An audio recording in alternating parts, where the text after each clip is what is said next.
Hi friends, ഇന്ന് നമുക്ക് രാവിലെ കുറച്ച് ചിക്കൻ വാങ്ങിച്ചു. അത് നമുക്കൊന്ന് കഴുകി വൃത്തിയാക്കി എടുക്കാൻ കുറച്ച് വിനാഗിരി ഒഴിച്ച് കുറച്ച് വെള്ളം ഒഴിച്ച് കുറച്ച് സമയം വെച്ചു. ഇനി നമുക്കത് വൃത്തിയാക്കാൻ എളുപ്പമാണ്. ഒരു 10-15 മിനിറ്റ് കഴിഞ്ഞ് നമുക്ക് നന്നായിട്ടൊന്ന് കഴുകിയെടുക്കാം. അതിൻ്റെ ആ ബ്ലഡും ആ സ്മെല്ലും ഒക്കെ പോയി കിട്ടും. പിന്നെ നമ്മൾ രാവിലെ ഒരു ഗ്ലാസ് വെള്ളവും ഒരു 3 ഈന്തപ്പഴവും കഴിച്ചു. അതിനുശേഷം വിനാഗിരിയും വെള്ളവും ചേർത്ത് നമ്മൾ വെച്ചിരുന്ന ചിക്കൻ നമുക്ക് നന്നായിട്ടൊന്ന് കഴുകിയെടുക്കാം.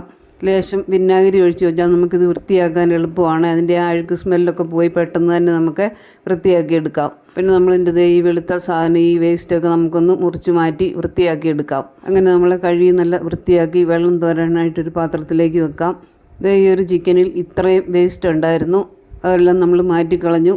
ഇനി നമുക്കിതൊരു കിഴുത്തപ്പാത്രത്തിലേക്ക് മാറ്റി ഇതിൻ്റെ വെള്ളമൊക്കെ നമുക്ക് തോർന്നു വരുന്നത് വരെ നമുക്കൊന്ന് വെയിറ്റ് ചെയ്യാം.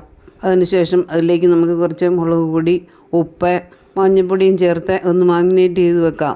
ഇതിൻ്റെ സവോളയൊക്കെ നമുക്കൊന്ന് വഴറ്റിയെടുക്കുന്നത് വരെ ഇതിങ്ങനെ നമുക്ക് പുരട്ടി വെക്കാവുന്നതാണ്.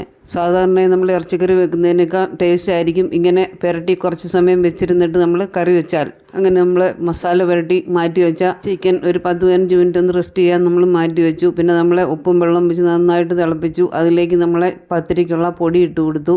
ഇന്ന് നമുക്ക് രാവിലെ ചിക്കൻ കറി വെക്കുമ്പം പത്തിരി ഉണ്ടാക്കാമെന്ന് വിചാരിച്ചു. അങ്ങനെ പത്തിരിക്കുള്ള മാവ് നമ്മൾ തയ്യാറാക്കി. ഇനി നമുക്കതൊന്ന് അയച്ചെടുക്കണം. അത്യാവശ്യം നല്ല ചൂടോടെ തന്നെയാണ് നമ്മളിത് അയച്ചെടുക്കുന്നത്. ഇടയ്ക്കിടയ്ക്ക് നമ്മൾ കൈ വെള്ളത്തിൽ മുക്കിയിട്ട് വേണം ഇത് അയച്ചെടുക്കാൻ. അത്യാവശ്യം നല്ല ചൂടുള്ളതിനാൽ നമ്മുടെ കൈ പൊള്ളാതിരിക്കാനും പിന്നെ ഇതിനൊരു മയം വരാനുമാണ് നമ്മളിങ്ങനെ പച്ചവെള്ളത്തിൽ കൈ മുക്കിയിട്ട് അയച്ചെടുക്കുന്നത്. നമ്മുടെ മാവെല്ലാം നന്നായിട്ട് അയഞ്ഞു വന്നിട്ടുണ്ട്. ഇനി നമുക്ക് ചെറിയ ബോൾസ് ആക്കി ഇതെടുക്കാം. അങ്ങനെ നമ്മളെ മാവെല്ലാം നമ്മൾ ചെറിയ ചെറിയ ബോൾസ് ആക്കി എടുത്തിട്ടുണ്ട്. വലിയൊരു ചെറുനാരങ്ങ വലിപ്പത്തിൽ നമ്മളിത് ബോൾസ് ആക്കി എടുത്തിട്ടുണ്ട്. ഇനി നമുക്ക് നമ്മുടെ ചിക്കൻ കറിക്ക് ആവശ്യമായ സവോള, ചെറിയ ഉള്ളി, ഉപ്പ് എല്ലാം ഇട്ട് നന്നായിട്ടൊന്ന് വഴറ്റിയെടുക്കാം. ഇതിലേക്ക് നമ്മൾ ഇഞ്ചി, വെളുത്തുള്ളി ചതച്ചത്, കറിവേപ്പില, തക്കാളി എല്ലാം ചേർത്ത് നന്നായിട്ട് നമ്മളെ വഴറ്റിയെടുക്കാം. ഈ സമയം നമ്മൾ ബോൾസ് ആക്കി വെച്ചിരിക്കുന്ന പത്തിരി നമുക്ക് നന്നായിട്ട് പരത്തിയെടുക്കാം. പിന്നെ വഴന്നു വന്ന നമ്മുടെ സവോള കൂട്ടിലേക്ക് നമുക്ക് അതിനുള്ള മസാലപ്പൊടികളും ചേർക്കുന്നുണ്ട്.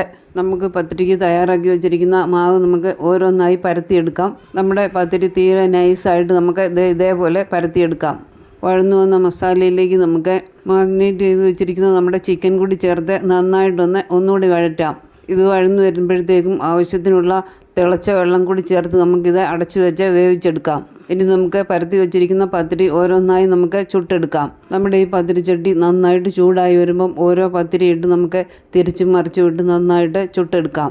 ഓരോ പ്രാവശ്യം നമ്മൾ പത്തിരി തിരിച്ചു മറിച്ചു വിട്ട് ചുട്ടെടുക്കുമ്പോൾ ഇത് നമുക്ക് ഒരു നല്ല തുണി കൊണ്ട് നന്നായിട്ട് ഇതിൻ്റെ പൊടിയെല്ലാം ഒന്ന് തുടച്ച് കളയണം. ഓരോ പ്രാവശ്യം നമ്മൾ തിരിച്ചു മറിച്ചു വിടുമ്പം ഇത് വളരെ ശ്രദ്ധിക്കണം. ഇല്ലെങ്കിൽ ആ പൊടി അതിനകത്ത് കിടന്ന് കരിഞ്ഞ്